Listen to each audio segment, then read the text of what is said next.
নমস্কার, ববিস ফিউশনের আমার সকল দর্শক বন্ধুদের স্বাগত। আজ আপনাদের সাথে পুষ্টিগুণে ভরপুর সয়াবিন পরোটার রেসিপি শেয়ার করব। এই পরোটা ব্রেকফাস্টে অথবা টিফিন বক্সে দিতে পারেন। আমার কিন্তু শুধু মুখেই এই পরোটা খেতে বেশ ভালো লাগে, তবে আপনারা সস অথবা আচার দিয়েও পরিবেশন করতে পারেন। তাহলে শুরু করা যাক আজকের রেসিপি। প্রথমেই গ্যাসে একটা কড়াই বসিয়ে 1 কাপের মতো জল নিলাম। ফুটন্ত জলের মধ্যে হাফ টিস্পুন নুন দিলাম। এবার ওই জলের মধ্যেই 1 কাপ সয়াবিন দিলাম। সমস্ত একবার ভালো মতো নাড়াচাড়া করে নেব। এতে জলের মধ্যে নুনটা ভালো মতো মিশবে আর সয়াবিনও জলের মধ্যে ভিজবে। গ্যাস অফ করে চাপা দিয়ে রাখবো 10 মিনিটের জন্য। এবার আমি ময়দাটা মেখে নেব। এখানে আমি 2 কাপ ময়দা নেব আর আটা নেব 1 কাপ। আপনারা ইচ্ছা করলে শুধু আটা অথবা শুধু ময়দা দিয়েও পরোটাগুলো বানাতে পারেন। ময়দার জন্য নুন দিলাম 1 টিস্পুন, 2 টিস্পুন দিলাম রিফাইন্ড অয়েল, হাফ টিস্পুন জোয়ান এইভাবে হাত দিয়ে গুঁড়ো করে দিয়ে দেবো। হাত দিয়ে এইভাবে গুঁড়ো করে দিলে বেশ সুন্দর একটা জোয়ানের গন্ধ বের হয়। এবার আমি খুব ভালো মতো সমস্ত উপকরণ মিশিয়ে ময়ান দিয়ে নেব। ময়দা হাত দিয়ে চেপে ধরলে দলা পাকিয়ে আসছে, তার মানে ময়ান দেওয়া একদম হয়ে গেছে। অল্প অল্প জল দিয়ে ময়দাটা মেখে নিলাম। ময়দা এখানে আমি সামান্য একটু নরম করেই মাখবো, এতে পরোটা খুব তুলতুলে হয়, অনেকক্ষণ পর্যন্ত নরম থাকে। ময়দা মাখাটা 10 মিনিটের জন্য রেস্টে রাখলাম। পরোটা স্টাফিং বানাবার জন্য ছোট মিক্সার জারটা নিয়েছি। এতক্ষণে জলে ভেজানো সয়াবিন ঠান্ডা হয়ে গেছে। সয়াবিন থেকে জল চিপে ফেলে দিয়ে মিক্সার জারের মধ্যে সয়াবিনগুলো নিয়ে নিলাম। 2টো কাঁচা লঙ্কা ভেঙেও নিয়ে নিলাম।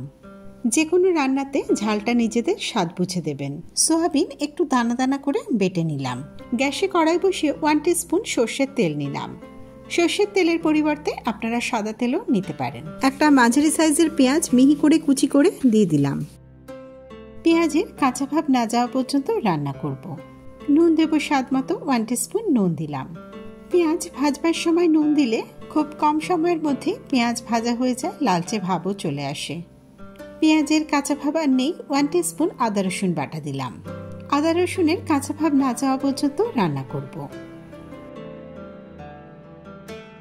আদা রসুনের কাঁচা ভাব চলে গেছে। এবার কিছু গুঁড়ো মশলা দেবো।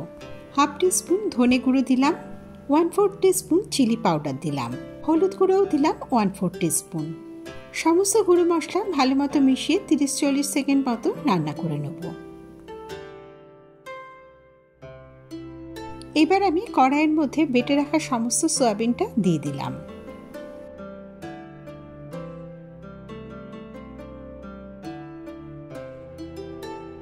সয়াবিন রান্না করব যতক্ষণ না পর্যন্ত সমস্ত উপকরণ খুব ভালো মতো মিশে গিয়ে জলটাও শুকনো শুকনো হয়ে আসবে আর সয়াবিনের মধ্যে কোনো কাঁচা ভাব থাকবে না, ততক্ষণ পর্যন্ত।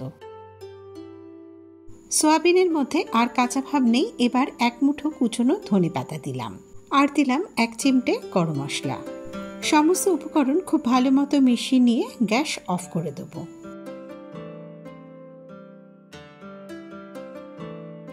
সমস্ত উপকরণ খুব ভালো মতো মেশানো হয়ে গেছে। একটা প্লেটের মধ্যে সয়াবিনের পুর ঢেলে নিয়ে ঠান্ডা করে নিয়েছি। আমি আজকে 4টে পরোটা বানাবো। সয়াবিনের পুর সমান 4টে পোর্শনে ভাগ করে গোল করে নিলাম। এতে ময়দার লেচির মধ্যে পুর ভরতে অনেকটাই সুবিধা হবে। 10 মিনিটের বেশি সময় ধরেই ময়দাটা মেখে চাপা দিয়ে রেখেছিলাম, তাতে যদিও কোনো অসুবিধা নেই। দেখুন কতটা নরম করে মেখে নিয়েছি। এবার ময়দা মাখাটাও সমান 4টে ভাগ করে গোল করে নেব। একটা লেচি প্রথমে নিয়ে বেশ ভালো মতো গোল করে নিলাম। এবার লেচিটা হাত দিয়ে ঠিক এইভাবে গোল করে একটা বাটির মতো আকারে গড়ে নেব। ভিডিওটা ভালো করে লক্ষ্য করুন, তাহলেই বুঝতে পারবেন। যেহেতু পুরটা অনেকটা বড়, তাই বাটিটাও একটু বড় করেই করতে হবে, তা না হলে পরোটার লেচি থেকে পুর বেরিয়ে যাবে। এবার ঠিক লেচির মাঝখানে সয়াবিনের একটা গোলা বসিয়ে দেবো। চারপাশ থেকে লেচিটা নিয়ে এইভাবে মুখটা প্রথমে বন্ধ করে দেবো। তারপর আবারও একবার গোল করে নিলাম হাত দিয়ে। এই একইভাবে সমস্ত লেচির মধ্যে পুর ভরে নিয়ে গোল করে নিলাম।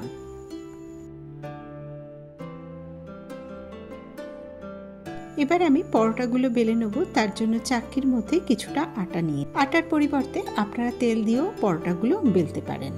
প্রথমে চাক্কির ওপরে একটা লেচি রাখলাম। হাত দিয়ে চেপে চেপে যতটা সম্ভব গোল করে লেচিটা বড় করে নেব। এতে পুরটা পুরো পরোটার মধ্যে সমানভাবে ছড়িয়ে থাকে।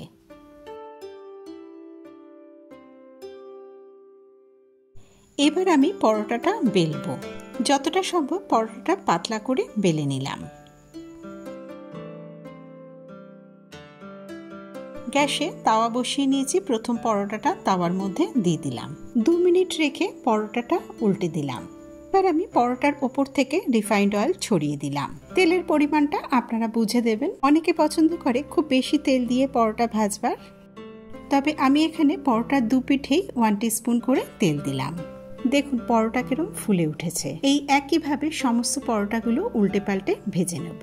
সার্ভ করবার জন্য সোয়াবিন পরোটা একদম তৈরি। একটু রায়তা বানিয়ে নিয়েছি, কাঁচা পেঁয়াজ, লঙ্কা আর কিছুটা আচারও দিলাম। তবে গরম গরম এই পরোটা কিন্তু আমার শুধু মুখেও খেতে বেশ ভালো লাগে। একটা পরোটা আমি আপনাদের ছিঁড়ে দেখাচ্ছি। পুরো পরোটার মধ্যে পুর কিন্তু সমানভাবে আছে। দুর্দান্ত স্বাদের সোয়াবিন পরোটা আপনাদের কেমন লাগলো কমেন্ট বক্সে আপনার মূল্যবান মতামতটা অবশ্যই জানাবেন। রেসিপি ভালো লাগলে ভিডিওটা বন্ধুদের সাথে শেয়ার করবেন। ভিডিওটা ছোট্ট করে একটা লাইক করে দেবেন। চ্যানেল সাবস্ক্রাইব করবার অনুরোধ রইল। পাশে থাকা বেল আইকনটা প্রেস করে দেবেন। যখনই কোনো ভিডিও আপলোড হবে নোটিফিকেশন সাথে সাথে আপনার কাছে পৌঁছাবে। সবাই ভালো থাকবেন। নতুন রেসিপি নিয়ে আবার ফিরে আসবো।